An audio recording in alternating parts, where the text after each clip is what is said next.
كيف تعمل؟ هذاك مر من يمين. شو هذا انك يطلع.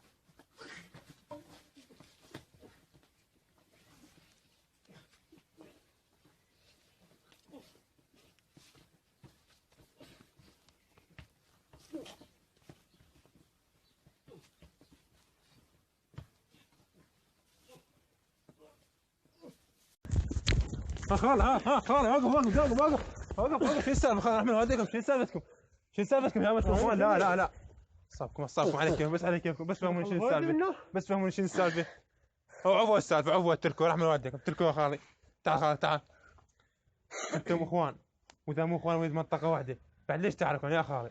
السحاب بس عارف تمشي من هناك وجاي لك ليه؟ لما تمشي من يم باب. خالي انسى وانتم اذا ما يجمعكم يعني حب واحد هو حب الحسين اكيد يجمعكم. لا انتم سنه ولا شيعه يعني انتم يجمعكم حب واحد. بعد ليش هذا العراك يا خالي؟ يلا تراضوا فدوى قلبكم على مود خاطري. وانتم مالكم معروفين وهاي ليش بعد كل هالسوالف؟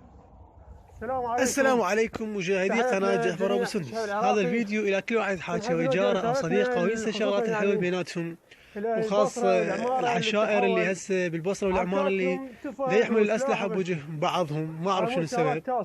لا تبخلوا علينا وتنسونا باللايك والسبسكرايب وترك تعليق ونشر الفيديو إذا عجبكم.